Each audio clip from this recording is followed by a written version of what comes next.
Okay, so I tried shooting from my phone, which I like showing you the pictures, but the stupid phone is not uploading the videos that quickly. So tonight I've got 2 magazines to get through with you so I can add them to Miss Deb's bag and deliver the bag of books to her tomorrow afternoon. This is Country Woman, June, July 2021. They have a great thing on page 11 about Welcome Home, your guide to all things fresh, feel good, and country.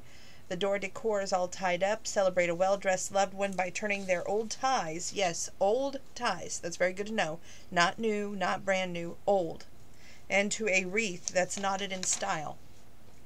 What you'll need is 14 to 18 neckties, a 14-inch foam wreath form, flathead straight pins, cardstock, 20 gauge wire, coordinating heavy-duty thread, 3 3/4-inch buttons as desired, fabric glue, wire cutters, sewing needle. Now the directions: arrange the ties to find a pleasing color scheme. Cut the wide ends of the necktie to 14-15 inches long. Pin cut each necktie at the back of the wreath or near the outside edge. Wrap around the wreath until point of necktie is in position with point facing out. Pin in place. Continue pinning and wrapping the neckties until wreath base is covered. Then draw a template on the cardstock that fits into each end of the tie, similar to a baseball diamond. Cut the same number of shapes as ties used. Remove pin holding the first tie in place. Insert card into the back of tie point. Trimming is necessary for individual ties. Glue in place in the fabric glue. Repeat the process for all ties. Glue back of the tie to the wreath of the permanent fabric glue to secure. Cut a 6-inch length of wire and bend into a loop. Twist ends, cut ends tightly, and insert into the back of the wreath between ties to form a hanger. Secure with glue if needed. To make flowers, cut 14-inch long pieces from discarded ends of ties. Tie a knot close to the cut end of each piece. Stitch a running stitch along one end of the tie. Pull the thread tightly to gather into a rosette. Secure with a few stitches at the back. Sew button in the center of the rosette. Repeat with 2 ties. Now arrange the rosettes and pin securely or glue to the wreath. I'm trying to make good times because the first magazine's got so many good articles in it, and this magazine has got wonderful articles too, but I want to be able to cover both magazines with you. Red, white, and bandanas. Grandpa kept one in his pocket for sweaty brow and sniffy noses, but the humble handkerchief gets a cheery new look in these projects. They show this way to do an American flag. It says flag wall hanging. What you're going to need is 4 22-inch square bandanas, 3 22-inch square white bandanas, 1 22-inch square blue bandana. Coordinating your thread is also important. 26-inch dowel rod, twine, 13 star-shaped lapel pins, scissors, a sewing machine, straight pins, and an iron. Now the direction is wash and dry your bandanas. Cut the red and white bandanas into 5-inch wide strips. Sew 2 red strips together at the short end. Repeat with remaining red pieces for 7 long red strips. Repeat with white pieces for 6 long strips. Now you're going to fold 1 1/2 inch of the raw edge of each strip back and press it in place, leaving 2-inch wide strip. Fold 3-inch of each wide strip over the dowel rod and pin in place with straight pins, alternating red, white, and strips. Then fold your blue bandana to match the width of the 7 strips, approximately 14 inches. Fold over the dowel rod, covering the 7 stripes to adjust the desired length. Now secure with straight pins. Cut 30-inch of twine and tie around the ends of the dowel to hang. Insert the star-shaped pins at the top of each strip to secure. Remove the straight pins. A cinch bag. What you'll need is 2 bandanas, coordinating thread, 1/2 yard paracord or something similar lacing, 1 cord stopper, scissors, a sewing machine, straight pins, and large safety pin. And it looks like you can go to the beach and put all of your important magazines in one thing, and then your cell phone, and then maybe some sunscreen, and even your sunglasses in these cinch bags. Wash and dry your bandanas first. Cut your bandanas to 18 to 15 inches. Place pieces right side together and stitch one of the 15-inch side with a 1/2 inch seam allowance. Now fold your stitches edge up 1 inch and pin sides. Stitch one long edge top and bottom with 1/2 inch seam allowance, catching folded edge at the bottom of the bag. Repeat the second long edge, stopping 3 inches from the top. Now press the side seams open, including 3-inch opening at the top. Top stitch the edges along the opening. Fold top down 1/4 inch, press, fold down additional 1 1/4 inch, press, top stitch near bottom fold, creating a channel for the cinch cord. Now turn your bag right side out. Thread the paracord through the channel. Tie it around the end of a large safety pin to easily pull it through. Install the cord and stopper or tie the raw ends of the cord together. Okay, next they have a handy dandy chair cushion, and I just love how countrified it looks.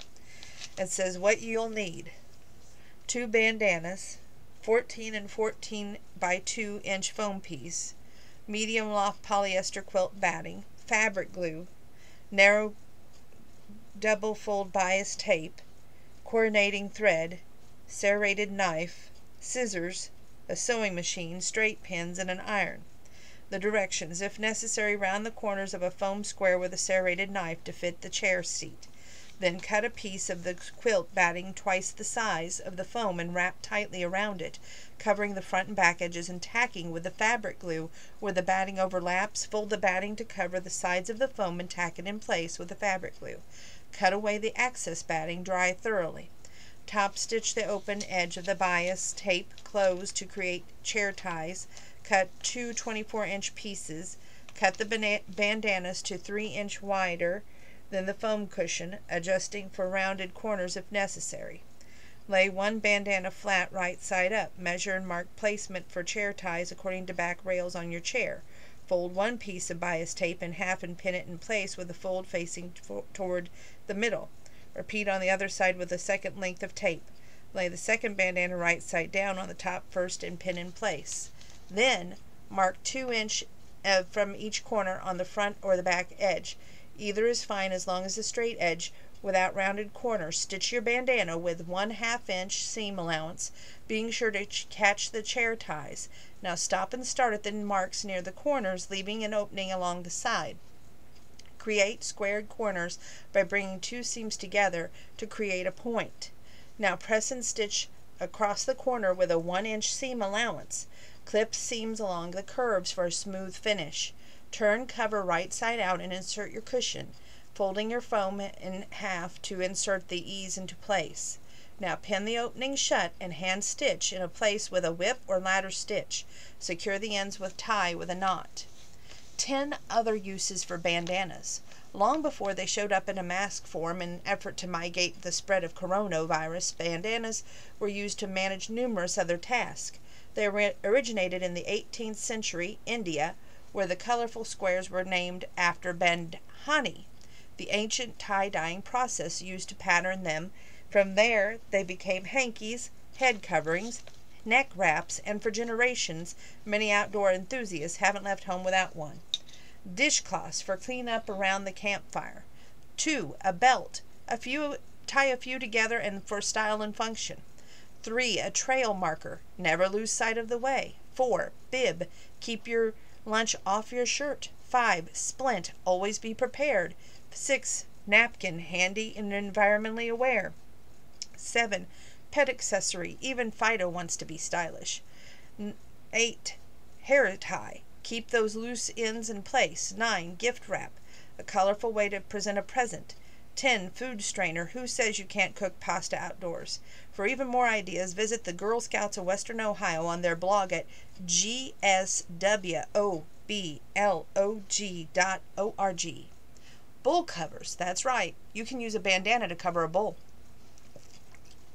Okay, I had to have a quick sip of water.